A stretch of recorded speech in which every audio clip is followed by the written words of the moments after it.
¿Qué tal? Soy el doctor Jonathan Hernández Molina, ortopedista con subespecialidad en artroscopía y cirugía articular del Hospital Ángeles Mosel de la Ciudad de México. En esta ocasión abordaremos un tema poco frecuente en México, pero que es causa de gran dolor a nivel de hombro: tendinopatía calcificante. Para ello, el doctor Raúl López Montaño nos presentará un caso clínico y revisión de la literatura. Presentaremos el caso clínico de una paciente femenina de 51 años de edad, con ocupación ama de casa, no realiza ningún tipo de deporte. Dentro de sus antecedentes familiares, tiene historia de su padre hipertenso. Ella es hipertensa también, en tratamiento con enalapril 10 miligramos cada 24 horas, sin otros antecedentes de importancia. Presenta también cirugía de cesárea hace 25 años y una miomectomía hace 15 años. Acude con nosotros por un dolor de hombro derecho, en la cual se inicia en noviembre del 2021, levantar una caja de aproximadamente 15 kilogramos. Y de manera súbita presenta un dolor intenso en el hombro derecho con un chasquido articular y limitación para los arcos de movilidad. Acudió después a un médico general, se inician analgésicos, antiinflamatorios con una mejoría parcial y recuperando sus arcos de movilidad. Sin embargo, hasta 6 meses después el dolor se mantiene, por lo cual visita a otro médico y reinicia analgésicos, calor local y terapia física por 2 meses sin ninguna mejoría.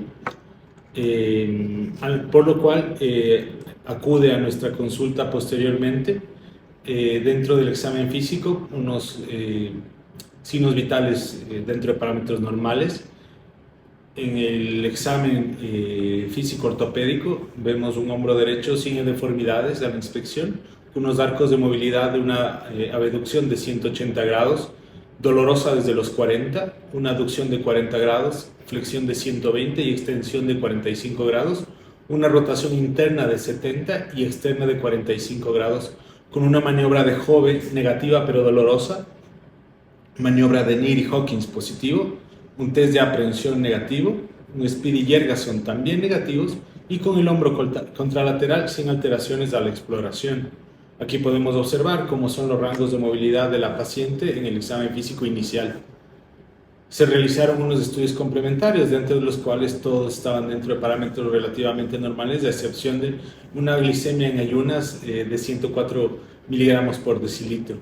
No se encontraron alteraciones dentro de sus niveles de ácido úrico o también iones como el sodio y el potasio.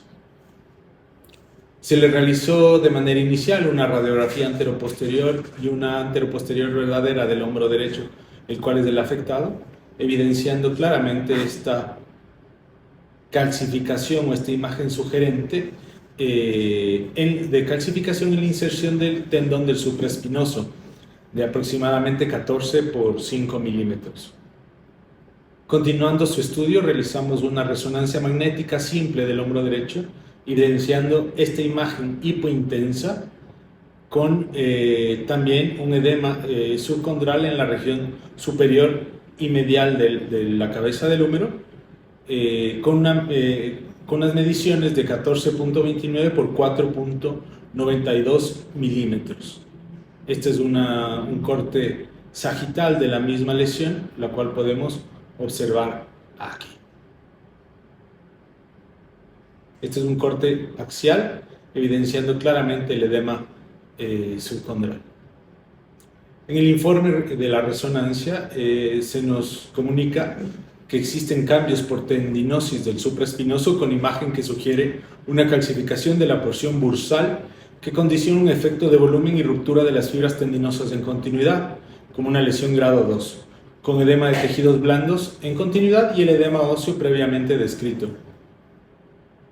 Dentro del análisis de nuestro caso, tenemos una paciente con un dolor crónico de hombro, sin antecedente traumático, con unos rangos de movilidad completos pero dolorosos y que ya ha sido refractario al uso de analgésicos y terapia física. Los exámenes complementarios que realizamos evidencian calcificaciones a nivel del tendón del supraespinoso, lo cual nos permite llegar al diagnóstico de una tendinitis calcificante del manguito rotador. Teniendo una paciente, como dijimos previamente, de 1 año de evolución, refractaria a analgésicos y fisioterapia, con una calcificación importante de 1.4 centímetros en región anterior, con cierta clínica de pinzamiento, por lo cual hemos decidido el tratamiento artroscópico para la resección de la paciente, de la calcificación de la paciente en la articulación. Tenemos aquí la artroscopía realizada a la paciente, en la cual evidenciamos en la parte anterior una mínima lesión del labrum. Tenemos además aquí la porción del bíceps intraarticular. Estamos nosotros dentro de la articulación glenohumeral en este momento, como se puede evidenciar en las imágenes y en el video.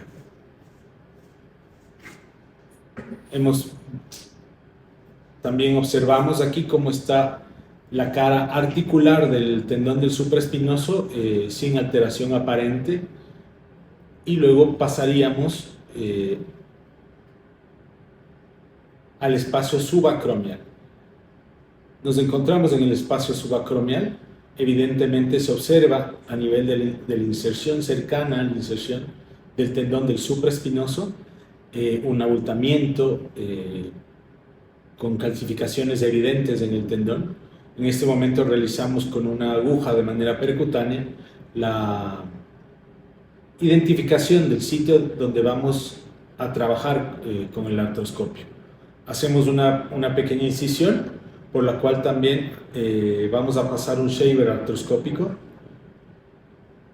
el cual nos va a permitir realizar la resección y la aspiración de todo el contenido calcificante del tendón.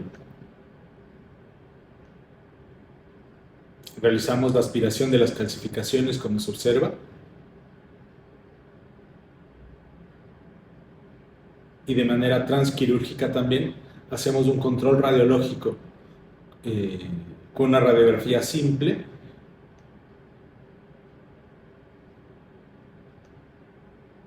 Claramente se ve la diferencia. Bueno, aquí tenemos ya el control transoperatorio, en el cual hemos resecado prácticamente la totalidad de la calcificación. Sin embargo, el tendón donde se encontraba esta calcificación presenta un espacio vacío, el cual posteriormente tuvimos que reparar mediante anclas por vía artroscópica, de igual manera obteniendo este resultado. Tenemos aquí una comparación de las imágenes preoperatorias y aquellas transoperatorias, en las cuales evidenciamos completamente la resección de la calcificación con una mejoría importante en el espacio subacromial.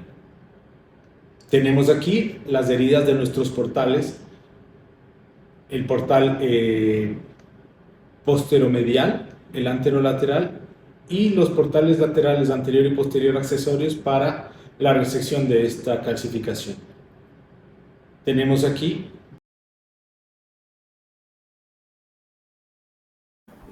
entonces llamadas de evolución, brazos al frente, por favor, hasta arriba, hasta donde pueda, hasta arriba, hasta arriba. Manos a la cabeza, manos a la cintura, manos atrás.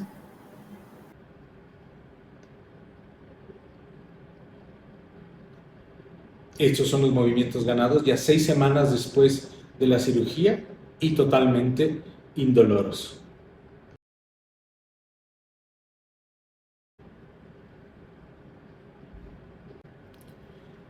Finalmente, pues la tendinitis calcificante del manguito rotador es un trastorno poco común que se puede dar en pacientes jóvenes o adultos de mediana edad, no necesariamente relacionados con la actividad laboral o deportiva. Es importante tener una adecuada sospecha clínica, la cual lo corroboramos con estudios radiológicos iniciales como una radiografía y un ultrasonido. Es un proceso autolimitado en la mayoría de casos. Sin embargo, existen muchos que son refractarios, los cuales requieren un tratamiento especial con un seguimiento e incluso llegando a cirugía. Con respecto al marco teórico de nuestro caso, tenemos la anatomía del hombro, donde la principal afectación ocurre en el espacio subacromial a nivel del manguito rotador, específicamente en nuestro caso en el tendón del supraespinoso, el cual se encuentra aquí. Tenemos dentro de la anatomía del manguito rotador 4 tendones y con sus músculos correspondientes. El primero, el subescapular, que se encuentra en la parte anterior de la escápula hacia la porción anteromedial o medial a la corredera bicipital de la cabeza del húmero. Tenemos también nuestro músculo y tendón supraespinoso en la región superior, el cual viene desde la parte desde la parte superior de la espina de la escápula hacia la región superior y lateral. Tenemos también los músculos del infraespinoso y del redondo menor, los cuales se insertan en la región posterior y lateral de la cabeza humeral. Dentro de la arcometría, la abducción del hombro normal es de 180 grados, la aducción de 45, una flexión de 135 grados y una extensión de 45, una rotación interna de 70 grados y una rotación externa muy importante para nuestros diagnósticos de 45 grados. Claramente vemos aquí el movimiento de abducción, el cual está dado por el músculo deltoides, pero sobre todo por el tendón y su músculo del supraespinoso. Para poder valorar esta abducción y una probable alteración del tendón del supraespinoso, encontramos dolor por encima de los 30-40 grados y unas maniobras específicas como son las de Hove o Emtican, las cuales son positivas cuando tenemos una lesión del tendón y músculo del supraespinoso. Para la rotación interna tenemos nuestro músculo subescapular, el cual nos ayuda a traccionar la región anteromedial del hombro, generando una rotación de hasta 90 grados, entre 70 y 90 grados. Para valorar la funcionalidad del supraespinoso tenemos estas maniobras, como son el belly press, la cual se observa aquí, o el push-up o Herber, que también nos permite ver una rotación interna máxima. Dentro de la rotación externa tenemos el músculo infraespinoso y redondo menor con sus tendones, los cuales nos ayudan a tener una rotación máxima de 90 grados, sin embargo es funcional hasta 45 grados de manera activa. Para verificar esto tenemos que ver cómo el hombro rota externamente, tanto activa como pasivamente, y verificar el lag que podemos tener entre la extremidad afecta con la extremidad que no tiene ninguna alteración. En cuanto al pinzamiento subacromial, es una entidad en la cual el espacio se altera y disminuye, generando una compresión entre las fibras del supraespinoso al realizar una abducción contra el acromion. Esto puede tener muchas causas, como de acuerdo al tipo de acromion, o alteraciones del manguito rotador que, con rupturas masivas, por ejemplo, permiten una traslación superior de la cabeza del húmero. Por lo tanto, este espacio se ve disminuido. Las maniobras que podemos ver clínicamente para estas son las de Hawkins y Neer, en las cuales realizamos una flexión y rotación interna con el hombro para generar dolor, así también como la elevación pasiva del hombro en flexión. Dentro de nuestra patología, epidemiológicamente vemos que la afectación se da principalmente en mujeres, como dije previamente, en adultos de edad media entre 30 y 60 años, pudiendo llegar a ser bilateral entre el 10 al 20%. Y es causante del 10 al 42% de los dolores crónicos de hombro sin antecedente traumático. Y nuevamente, pues no está ligada a actividades manuales o deportivas como tal en los estudios que se han realizado. La etiología generalmente principalmente es desconocida, sin embargo existe una alteración genética con una predisposición como tal, que se manifiesta sobre todo en una afectación bilateral de la tendinitis. Puede asociarse también con alteraciones endócrinas y hormonales, sobre todo aquellas derivadas de afectaciones de la hormona tiroidea, alteraciones también del metabolismo de la glucosa y sobre todo en hormonas femeninas. Se ha visto que tiene cierta relación, por ejemplo, incluso con problemas de fertilidad. En cuanto a la historia natural y asociación con los desórdenes endocrinos, no hay mayor literatura.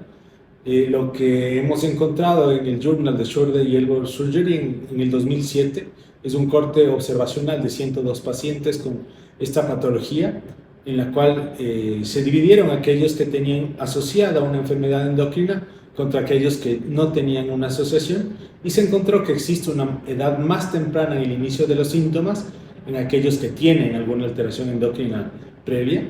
De igual manera, el tiempo de enfermedad fue mayor, casi en el doble de meses, en aquellos con alteración endocrina, y la mayoría requirieron cirugía en este grupo.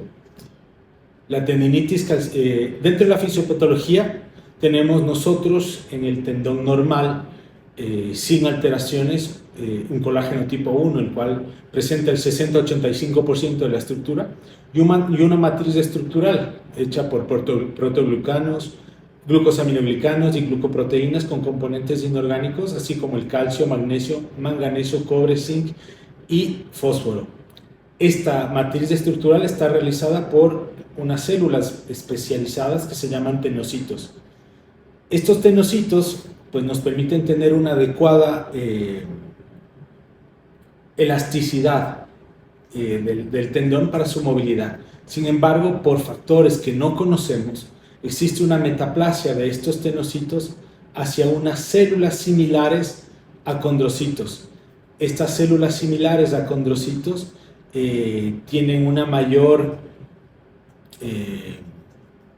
activación por una fosfoquinasa alcalina, la cual permite o genera una mayor captación de cristales de hidróxido de apatita en el tendón, los cuales se van poco a poco depositando y que generan la degradación del tendón, como podemos ver en este diagrama.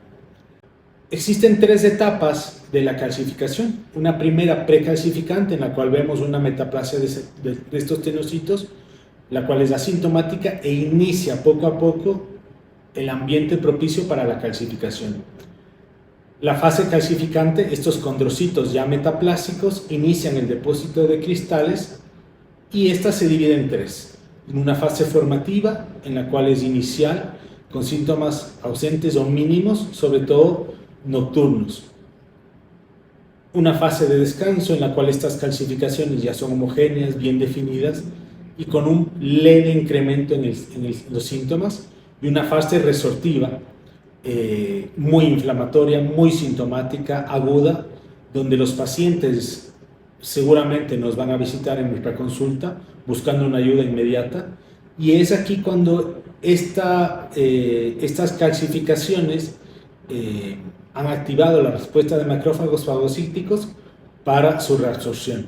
Esta es la fase más sintomatológica.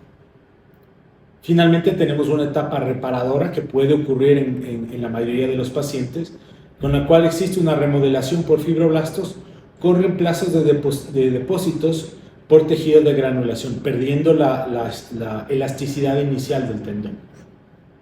Tenemos aquí un corte histológico en el cual evidenciamos el tendón normal, y aquí los depósitos cálcicos con un área periférica fibrocartilaginosa. La presentación clínica es asintomático con dolores leves sin restricción de movimientos, generalmente autolimitados en la mayoría de pacientes. Podemos presentar clínica de pinzamiento, y la afectación del tendón del supraespinoso es la que más se da, en un 80%, en el infraespinoso en un 15% y en el tendón del subescapular en un 5%. El dolor crónico puede o no también acompañarse de otras alteraciones.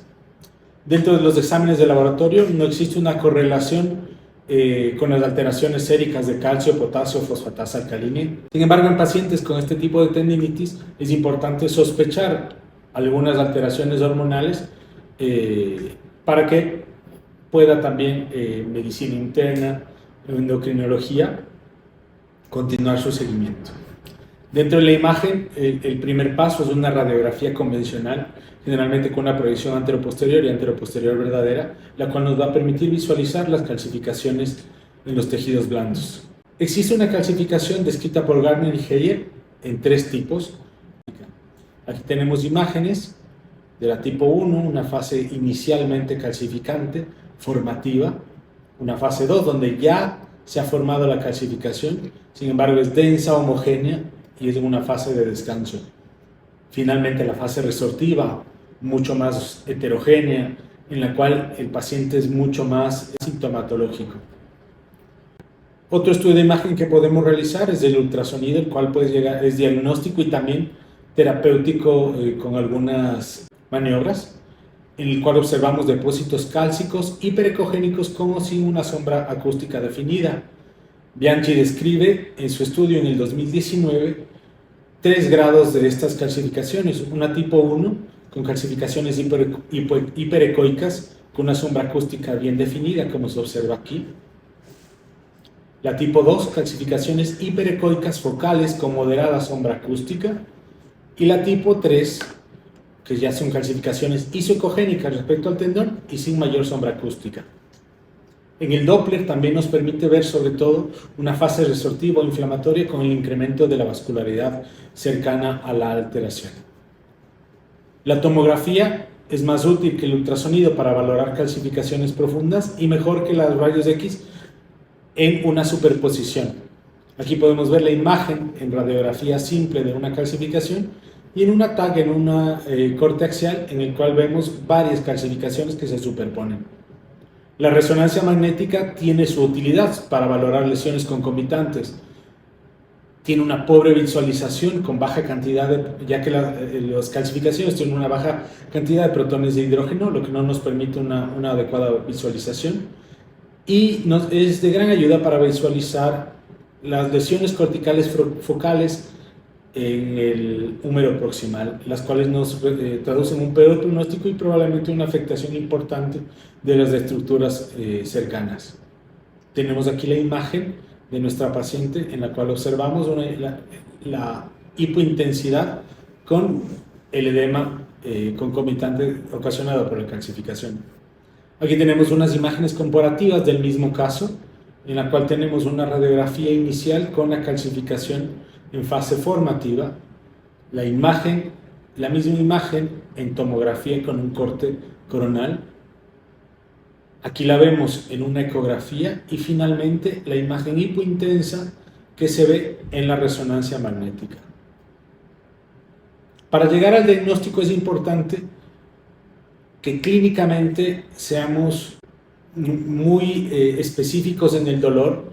Es importante tener una sospecha diagnóstica, la cual se va a corroborar con los estudios de imagen, de manera inicial con una radiografía y ultrasonido, y una resonancia magnética en el caso de que pensemos en alguna lesión concomitante o acompañante. Dentro de los factores de mal pronóstico, existe la calcificación en ambos hombros. Si las calcificaciones son mayores a 1.5 centímetros, si la localización es sobre todo anterior y si tiene una extensión hacia el espacio subacromial. Los diagnósticos diferenciales, principalmente pensar en una tendinopatía del manguito rotador, el dolor es similar, pero con un antecedente traumático o por sobreuso. Los estudios de imagen, en el ultrasonido se ve hipoecogénico, con una tendinitis calcificante más bien hiperecogénica. En la resonancia se va a ver una alteración del tendón o del manguito rotador como hiperintensas, mientras que la tendinitis calcificante va a darnos imágenes muy hipointensas como vimos previamente. La radiculopatía cervical también puede ser un diagnóstico diferencial en el cual genera dolores similares más signos como tal de radiculopatía o alteración del nervio periférico. Ambos cuadros pueden presentar una irradiación cervical del dolor. La artrosis acromioclavicular y tendinopatía bicipital también es uno de los diagnósticos, sin embargo el dolor es más puntual y en una zona anatómica específica, la cual se corrobora con estudios radiológicos. De igual manera, la artrosis glenohumeral nos generará sobre todo restricción del movimiento, misma que no existe en la mayoría de casos de tendinitis calcificante. Y existen aquí pues alteraciones radiológicas específicas. La capsulitis adhesiva clínicamente también es un diagnóstico muy importante a valorar. Es difícil su distinción en la fase aguda de una tendinitis calcificante o de una capsulitis, Cuando esto ya es más crónico, generalmente la capsulitis adhesiva presenta una limitación especial para rotación externa y generalmente no tenemos calcificaciones en los estudios de imagen. El tratamiento, como habíamos previamente dicho, es un proceso autolimitado. La terapia inicial se puede dar con AINES, incluso una infiltración corticoide en fase aguda. Generalmente la literatura nos habla del uso de triamcinolona y prednisolona, metilprednisolona. También podemos hacer uso de la terapia física en una fase inicial. En casos refractarios, los cuales ya hemos pasado una fase de 3 a 6 meses del dolor, tenemos la terapia de ondas de choque y el lavado aspirado guiado por ultrasonido o una técnica llamada barbotaje. La terapia de ondas de choque son ondas acústicas de baja frecuencia. Se pueden realizar con anestesia local dérmica o con AINES concomitantes, ya que es lamentablemente una terapia un poco dolorosa. La literatura nos habla de una buena evolución en el 70% de pacientes, sin embargo no está descrito de manera total si existe o no una fragmentación adecuada de las calcificaciones. Estamos hablando de una evolución clínica. El barbotaje es un lavado aspirado guiado por ultrasonido. Se usa tanto en agudo como en alteraciones crónicas. Puede ir o no asociada a un corticoide y tiene una buena evolución clínica e incluso radiológica en el 60 al 75%. Lo hacemos mediante un ultrasonido intervencionista en la cual se realiza la irrigación y aspiración de las calcificaciones, la cual se observa aquí dentro de la visión con ultrasonido en tiempo real. En el barbotaje, pues nosotros podemos observar ya las calcificaciones finales como vemos aquí. ¿Qué podemos hablar respecto a las ondas de choque? Pues son mejores que placebo a los 6 meses y el barbotaje, sin embargo, el barbotaje presenta mejores resultados a largo plazo. El tratamiento quirúrgico se da en el 10% de los pacientes, los cuales no responden al tratamiento conservador y ya pasan del tiempo o los pacientes tienen una mayor alteración dolorosa. Generalmente el tratamiento hoy en día es artroscópico con remoción de las calcificaciones. Se puede realizar o no con una cromoplastía conjunta. En un estudio del 2011 se pudo ver de manera retrospectiva 50 casos en los cuales se hizo un tratamiento con aspiración artroscópica y otros 25% con aspiración más acromoplastía. En un seguimiento a 10 años se vieron no existieron diferencias entre los dos grupos en su funcionalidad, sin embargo existió un mayor tiempo de regreso a la actividad laboral en el tratamiento combinado con acromioplastia. El tratamiento conservador y quirúrgico son beneficiosos. El tratamiento conservador es el que debemos intentar de primera línea. Las ondas de choque y barbotaje pueden ser utilizadas cuando los analgésicos, antiinflamatorios y la terapia física normal no mejoran el cuadro, y el tratamiento quirúrgico está reservado para casos refractarios. Terapias no validadas. Se ha visto muy poca literatura que nos avale realmente el uso de PRP o punción seca. Por lo tanto, no es aconsejable estas prácticas. El seguimiento, el tratamiento conservador, se da un seguimiento en 3 meses al culminar la terapia física. Los estudios complementarios, como una resonancia, se realizarán en casos refractarios. Pacientes que permanezcan de 3 a 6 meses con sintomatología, podemos pensar en hacer una terapia de ondas de choque o barbotaje, y el tratamiento quirúrgico en aquellos que sean refractarios a esta, continuando con terapia física, y que este tratamiento nos permita tratar las lesiones concomitantes.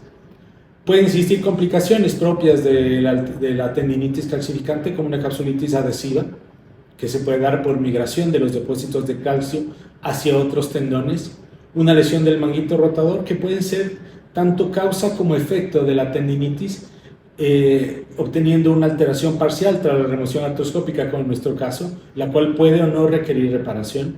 También puede generar una ostolisis del troquíter, lo cual nos generará alteraciones de la funcionalidad del hombro. Muchas gracias. Muchas gracias, Raúl. Agradecemos su presencia con esto damos terminado este interesante tema, deseando que sea de utilidad para su práctica profesional. Hasta la próxima.